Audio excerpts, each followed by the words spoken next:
What's up, everybody, and welcome back. We're still talking 2015 NBA Draft, and one thing I want to talk about is the number 3 pick. The Philadelphia 76ers ended up taking Jahlil Okafor from Duke.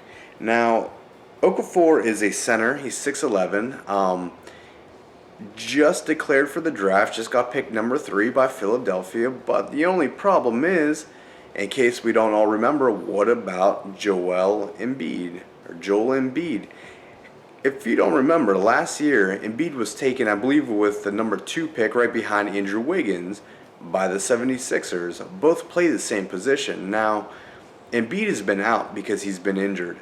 He missed all of last season, and from what I understand, his injuries are still there, and he'll probably miss this upcoming season. So, how frustrating is that? And I guess Joel Embiid kind of hit Twitter kind of questioning the 76ers' intentions, especially since he plays that position, and he hasn't even really played. So, I'm kind of curious what's going to happen there. What are they going to do with Embiid? Because Embiid, from what I remember, he hasn't had too much basketball experience. He just started playing a few years back, but he has such great talent, such great size. I believe he's 7 foot or 7'1".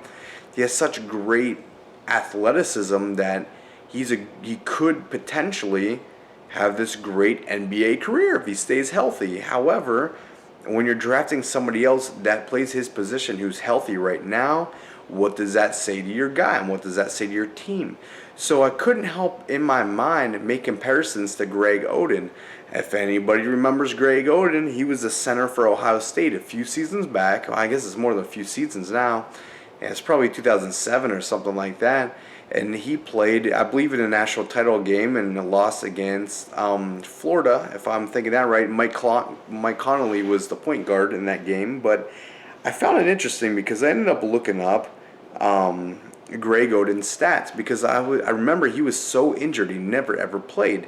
So it only has, from his rookie season until now, it only has 3 years in there. 2 seasons with Portland, 1 season with Miami, and I believe he ended up playing with LeBron and D Wade as a backup center for one of their teams. But in 2008 and 2009, he averaged just under 9 points per game, about 7 rebounds per game, and half an assist per game. And I guess those are okay numbers.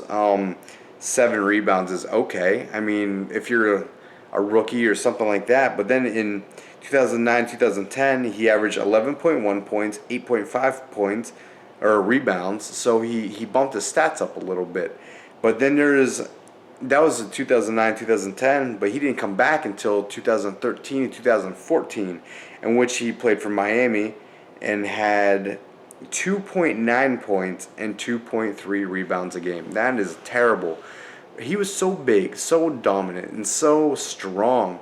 This man had so much upside, it was ridiculous, and he couldn't do anything because I believe his knees were just glass, just shattered, and just terrible. So I'm really kind of curious if Embiid is going to have that kind of a career. Is he going to be so injured that he just can't get healthy and have a solid season? And maybe this is why they're taking Okafor. And I'm really curious, like, how is their relationship gonna work out? Will they be able to get along, even though he just got drafted in Embiid's place? Like, I don't know. I'm curious how that's gonna go. Is that gonna affect the chemistry of this team? Is that gonna affect the locker room? Because this is a young team. So I'm really kind of curious how that's gonna go. So that is my question to you. So let me know. What do you think? Will Joel Embiid turn into the next Greg Oden? Let me know in the comments section, and thank you all for subscribing, thank you all for sharing, thank you all for liking these videos. I'll catch you in the next one. Bye-bye.